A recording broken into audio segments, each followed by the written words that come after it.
नरेंद्र जी 55 दिन हो गए हैं किसान आंदोलन को और 53 घंटे हो गए हैं सरकार से बात करते हुए किसानों की, लेकिन कोई बात नहीं बन रही है, कोई हल नहीं निकला है। तो नालीगढ़ गलीगढ़ जगह भी कौन सी आपत आ गई? अभी तो जितने साल का मैं हुआ इतने दिन हुए। अच्छा, घंटे भी बच रहे, 2 घंटे तो अभी बच रहे 55 होने में, तो 2 घंटे में तो हल निकलेगा।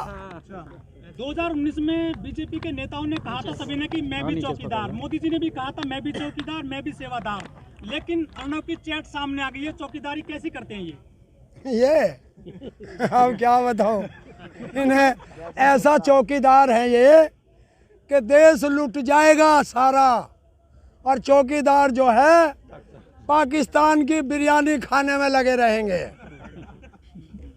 ये वो चौकीदार हैं। आज ये कहाँ है? कैसे नहीं कहते मैं भी सिपाही, मैं भी किसान। वहाँ बेटियों की इज्जत लूट रही है, शमशान घाट से मुर्दे वापस घरों में आ रहे हैं, किसान सड़कों पे हैं, 126 शहादत हो चुकी हैं। आज कोई किसान बनने के लिए तैयार नहीं है।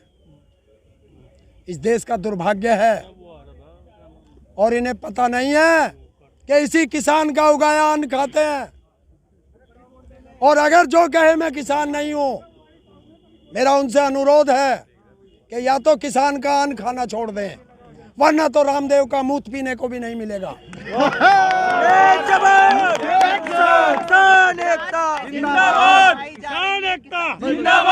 किसानों पे जांच एजेंसियां बिठाई जा रही हैं।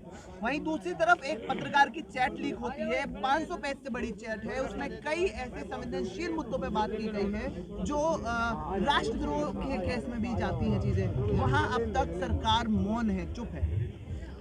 अगर सरकार ने उसे पकड़ लिया, वो बंबई में बैठा सबसे बड़ा राष्ट्रद्रोह अर्णव, जिस दिन उसे पकड़ लिया और ईमानदारी से जांच हो गई, तो शायद बीजेपी में एक आध नेता ही बचेगा, सारे तिहाड़ में होंगे। और सारे राष्ट्रद्रोह में कैसे उसको पता चल गया कि 3 दिन पहले पता चल गया कि पुलवामा में हमला होगा, बालाकोट। कैसे उसको पता चल गया? कैसे कहता है कि पीएमओ मेरी जेब में है? कैसे कहता है जज को मैं खरीद लेता हूँ? सुप्रीम कोर्ट की विश्वसनीयता पर सवाल उठता है। कैसे 1 मिनट में उसको जमानत मिल गई सुप्रीम कोर्ट से? ये कौन जवाब देगा? पीएमओ उसकी जेब में है, तो इसका मतलब प्रधानमंत्री चोर है, जो सही बात है। चौकीदार नहीं है, चोर है, और आज से मैं उसे चोर कहूंगा।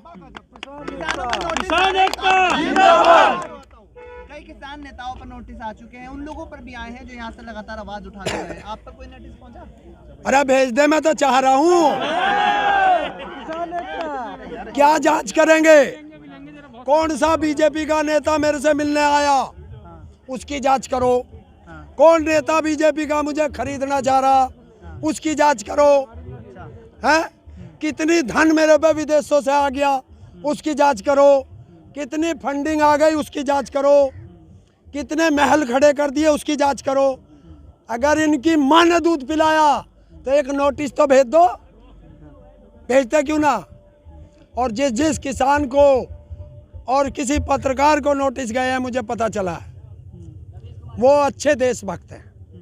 जिसको भी नोटिस जाए, समझ लेना सरकार की तरफ से वो पक्का देशभक्ति का प्रमाण है भाइयों। और जिसको नोटिस ना जाए, चाहे मैं भी हूं, तो समझ लेना देशद्रोही है। 7 साल क्यों लग गए? अब से पहले भी लोगों को नोटिस दिए जाते थे, उनको आतंकवादी बताया जाता था, टुकड़े टुकड़े गैंग का बताया जाता था। शाहीन बाग में कई लोगों को यूएपीए नोटिस दिए गए। आज तब तक क्यों लोग चुप थे? आज उन्हीं लोगों पर नोटिस आ रहे हैं जो उन लोग चुप थे। देखिए, जिसके घर में आग लगती है वही तो बुझाता है, दूसरा तो खड़ा होकर तमाशा देखता है। और ये क्योंकि सब आरएसएस के संगी बन गए थे। हम धर्म पे, जाति पे, मजहब पे बट चुके थे, और हम सब आरएसएस वाले बन गए थे, कच्छाधारी, कच्छा पहन पहन के चौकीदार बन गए थे। अब उनकी आंख खुली है, पता चल रहा है कि जिसको हम चौकीदार समझ रहे थे, वो तो देश का सबसे बड़ा चोर, गद्दार निकला। किसान एकता, क्या ये आंदोलन में यूनिटी ला पाया है? देखिए यूनिटी बढ़ रही है, अभी थोड़ी कमी है और बढ़ानी पड़ेगी। और मैं कहता हूं जो घरों पर सोए हैं निकलो 25 तारीख के लिए बॉर्डर पे। कुछ को मैं जगह देता हूं, कुछ को आप लोग जगह देना। उत्तर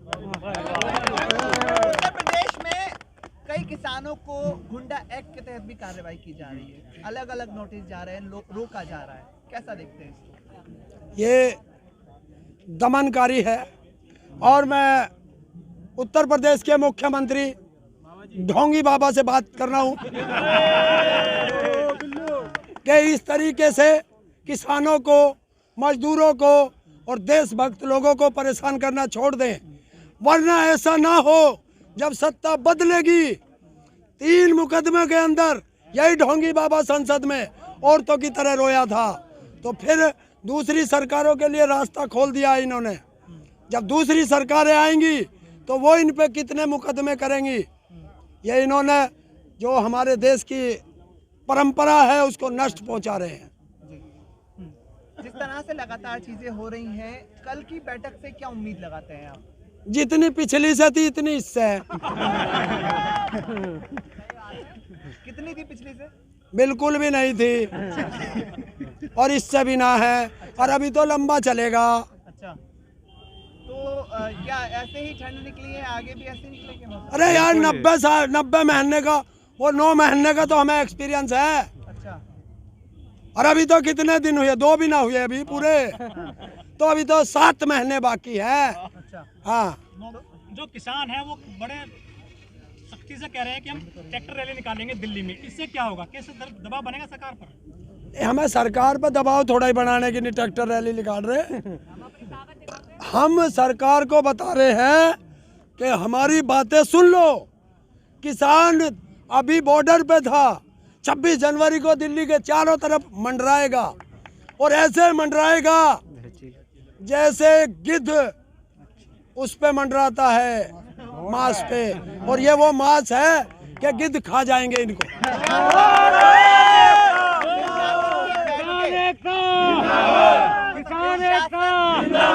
शासन की बैठकें चल रही हैं कि आने देना है किसानों को अंदर या नहीं आने देना है, लॉ एंड ऑर्डर बिगड़ जाएगा। हाँ भाई, पाकिस्तान से आतंकवादी आ रहे, चाइना से वो आ रहे होंगे बोने बोने से, या अमेरिका से वो FB कौन सी है वो उसकी ट्रम्प की आ रही है?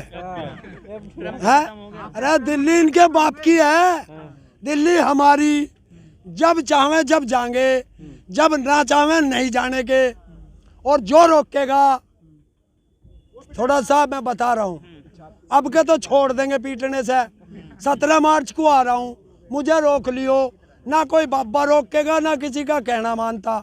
17 मार्च को देश का विकलांग पहुंचेगा 11 करोड़, और जो रोकेगा वही ठू से ही ठोकेंगे। बिल्कुल ही बिल्कुल। लेकिन सुप्रीम कोर्ट ने तो ये कह दिया है कि सुप्रीम कोर्ट ने कह दिया है कि दिल्ली पुलिस देखेगी किसको आने देना है, किसको नहीं आने देना है। ये कोर्ट लायक मामला नहीं है, इसलिए दिल्ली पुलिस की पाले में डाल दिया। तो दिल्ली पुलिस क्यों तो कह रहे हो, तो हमारे बालक है। एक बार फिर से जवान और किसान आमने सामने होंगे। देखिए, इनका मकसद है कि आपस में जवान और किसान से सीमा पर मरे और लड़के मरे।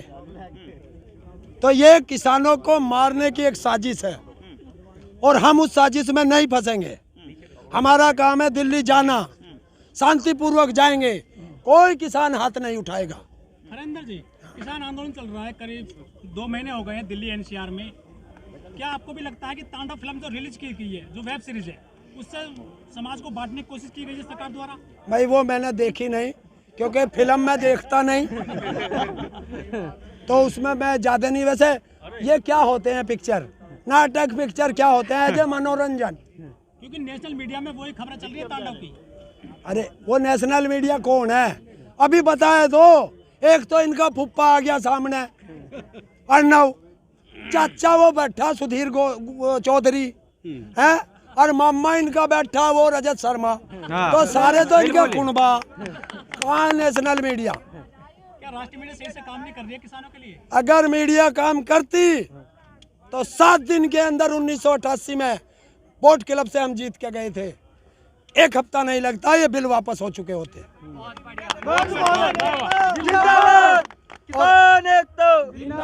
और अब हमें 26 जनवरी को तो हमें जाना ही है। अब हम देखेंगे 1 फरवरी को जो किसानों के साथ होगा उसका पता चलेगा संसद में।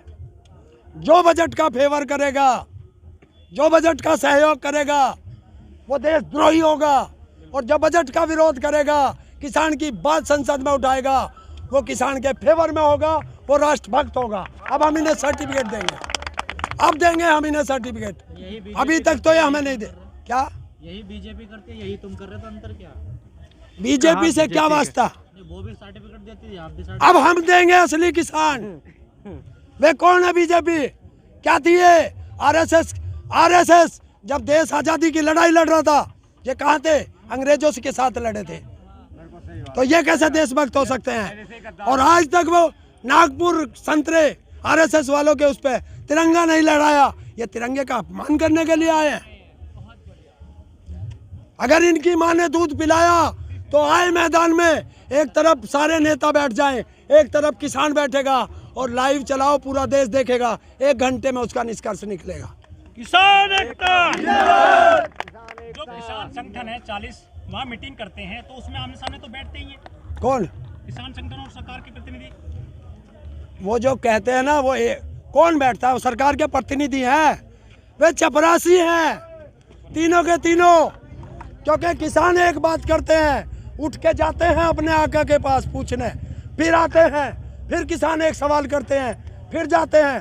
तो उस आका को ही बैठाओ ना या सबके सामने, पता चलेगा। मोदी बहुत कहता है चाय वाला हूँ, किसान हूँ, व्यापारी हूँ, और हो सकता है किसी दिन जीबी रोड पे पहुँच गया तो ये वहाँ का भी बेटा बता देगा।